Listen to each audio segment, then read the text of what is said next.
Hi guys, welcome back. We're going to take notes today just like we are in class. You can pause me, you can rewind me, don't delete me. You can fast forward if you think you understand what's going on and don't need every example. There's some blank notes that you can download and take your own notes, or you can just watch and then use my filled in notes that are also on Canvas. The focus for the next few days is trigonometric equations. Each trigonometric equation is going to have a solution to the equation, and sometimes they're going to have more than one solution. That solution, if you plug it in for x, will make your statement true. So if we want to determine whether the given x value is a solution, we're going to take the given x value and we're going to substitute it in. After you substitute, you are going to follow order of operations.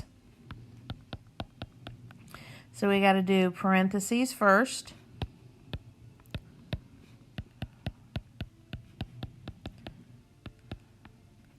Then we're going to use the unit circle and find the cosine of pi over 4. Since cosine is squared, we are going to square that value. And now we are going to follow order of operations again and do our exponents first. So radical 2 over 2 squared is 2/4. 2 times 2/4 is 1. And 1 minus 1 does equal 0. So that means pi over 16 is a solution. If you end up with a true statement at the end, then yes, it is a solution. If it's a false statement and this does not work, then that means it is not a solution. As we go through and actually solve trig equations, you can use this method to check all of your answers. In algebra, when you got x equals 2, you knew that you could plug 2 back into x, and if it worked, you got it right. If it didn't work, you did something wrong. Same idea here. Your preliminary goal when we solve a trig equation is to isolate the trig function.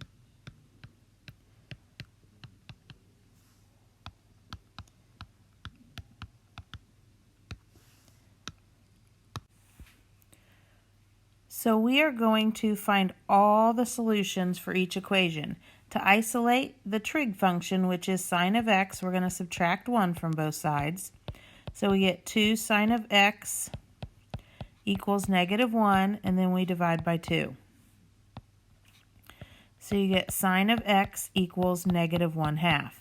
From here, you're going to go to your unit circle. We did this a lot throughout the third 9 weeks, and you are going to tell me what x equals. Now remember, sine is negative in 2 quadrants, so sine is -1/2 at 7/6 pi and at 11/6 pi. Because our directions say find all the solutions of the equation, you guys need to understand that 7/6 pi is right here. But I could also go around more than one revolution, and I could keep getting back to that same spot. So remember, one revolution is 2 pi, because you can go around infinitely many times. When the directions say find all the solutions of the equations, you're going to add 2 pi in, or the back of your book might say 2n pi to your answers. N represents the number of rotations around the unit circle.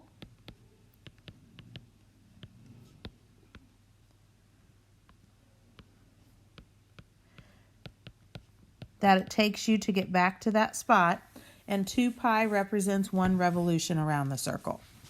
So if we're looking at the next problem, I want to isolate the cotangent squared. So if I want to isolate the cotangent squared, then I would add 1 and divide by 3. So you can show the work like I did in example B, or you can just do that work in your head. Since cotangent is squared, we need to take the square root of both sides, so that cotangent of x is all we see. When you take the square root of both sides, you have to include plus or minus in your answer. The square root of 1 is 1, and we get radical 3. Remember, on the unit circle, Cotangent is x over y.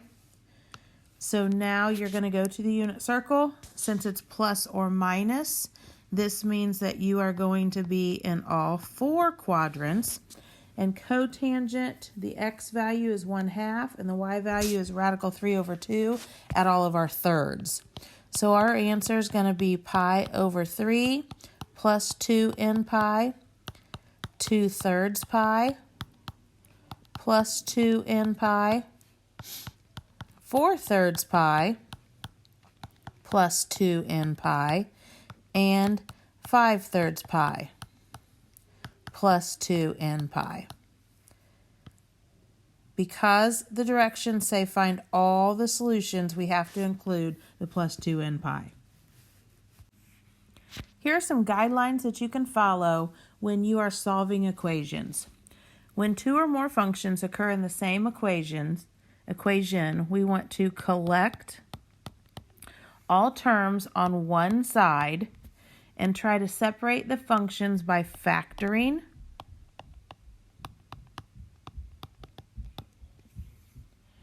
or by using the appropriate identities. Hopefully you guys still have your cheat sheet that you used on your last test. Do not make the mistake of dividing each side of the equation by a trig function. You lose solutions when you do this. So do not divide both sides by tangent of x. Do not divide by sine of x. You can add or subtract, but you cannot divide. To solve trig equations of the quadratic type, you're either going to factor, or when it doesn't factor, you get to use the quadratic formula.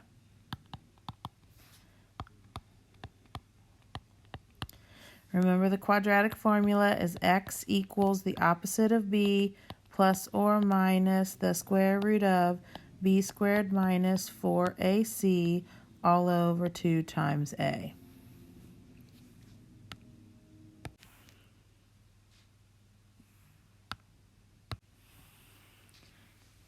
With these next four equations that we're going to solve, it does say find all the solutions. Sorry, I forgot to activate my pen.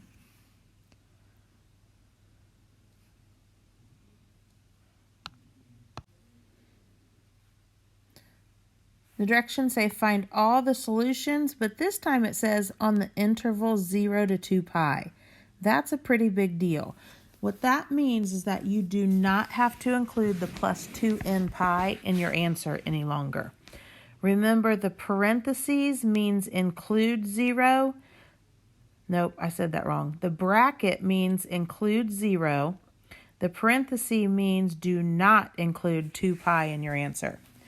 You're still going to try and isolate the trig function, but on this one with D, you have 2 trig functions. So I'm going to choose to leave one of the trig functions, it doesn't really matter which one, and replace the cosine squared with a Pythagorean identity, and cosine squared is equal to 1 minus sine squared. So now my entire equation is in terms of sine, and I'm going to use algebra to solve. So I'm going to distribute the 3.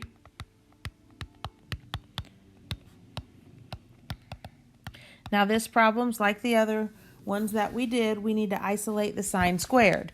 So I'm going to add 3 sine squared to both sides.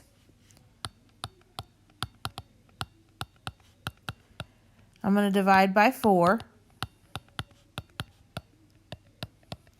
And I'm going to take the square root of both sides. Remember, when you take the square root of both sides, you have to include plus or minus in your answer. So we get the sine of x is equal to the square root of 3 over 2. And sine is positive in quadrants 1 and 2 and negative in quadrants 3 and 4. So you're going to go to your unit circle. This time you can write your answer in a list. Sine is the y value. The y value is radical 3 over 2 at all the thirds. So I'm going to list all my thirds as my answer. And remember, I do not have to include the plus 2n pi in these answers because the directions say on the interval 0 to 2 pi. 0 to 2 pi is 1 revolution around the circle, so we only want to go around 1 time to all the thirds. We don't have to go around infinitely many times. On example E, this equation is already factored for us. So since it's factored, we do not want to distribute because that would put sine with cosine. I'm just going to set each factor equal to 0 and isolate the trig function. So this is one of the easier problems, but sometimes they're the most missed because you think you need to use an identity, and here you don't. So now you're going to go to your unit circle, and you know that the sine of x is equal to 0 at 0, pi, and 2 pi, but you cannot include 2 pi in your answer because of the directions. Remember, the directions have a bracket around 0, which means include, and a parenthesis, which means do not include. So we cannot include 2 pi in our answers per our directions. Now we're going to solve for cosine of x over here. So we need to subtract 1 and divide by 2. So cosine is negative in quadrants 2 and 3, and cosine is the x value. The x value is negative 1/2 at 2/3 pi and at 4/3 pi. So there's our answer. If we were to go back and check 0, pi, 2/3 pi, and 4/3 pi in our problem, we would plug them in for x here and here, and we would solve it, and we would get a value of 0. I don't make you check every answer because that takes too long. Right now you guys can just check them in the back of the book, but when you take a quiz or a test, you need to use substitution and plug in your answers for x to see if they work. Right now all of them are going to work, but eventually we're going to have some rules on when they don't work. All right, so on this next problem, we are going to try and get the entire equation in terms of one trig function.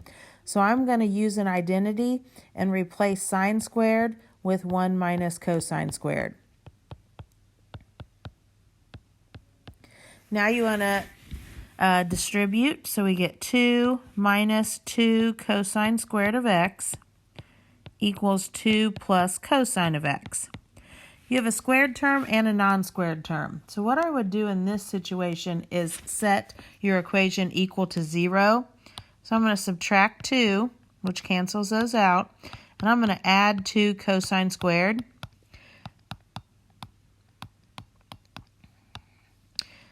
So that gives me 0 equals 2 cosine squared of x plus cosine of x. I could have also subtracted cos of x on the other side, but I like to have my squared term positive. So now what I can do is factor. Now realize that when you're solving equations, you use an identity one time, and then the rest is just algebra. Both of these have a cosine of x, so I can factor it out, and I'm left with 2 cosine of x plus 1. Once you get this step right here, if you were to distribute this cosine back, you should get this step up above. So don't forget to put your plus 1. Factoring is like dividing. So if you were to divide this term right here and this term right here by cosine, you would get what's in the parentheses.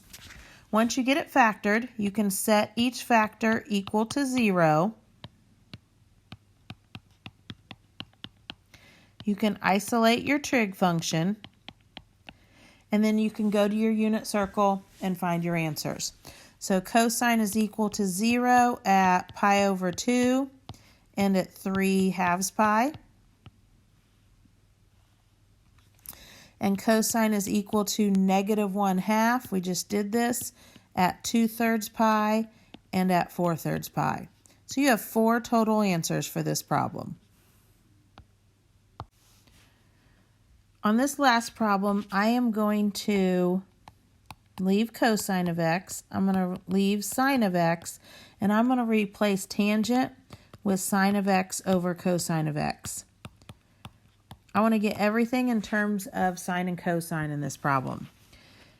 What I have now is cosine of x plus sine times sine is sine squared of x over cosine equals 2.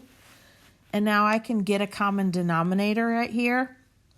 So my common denominator is going to be cosine of x. Remember, when you get a common denominator, you need to multiply top and bottom by what's missing. And what that does for me is it gives me cosine squared plus sine squared on top. And cosine squared plus sine squared turns into 1. Now remember, 1 over cosine is equal to secant. So if secant of x equals 2, then cosine of x equals 1/2. You could also get that by multiplying both sides by cosine up above and then dividing by 2.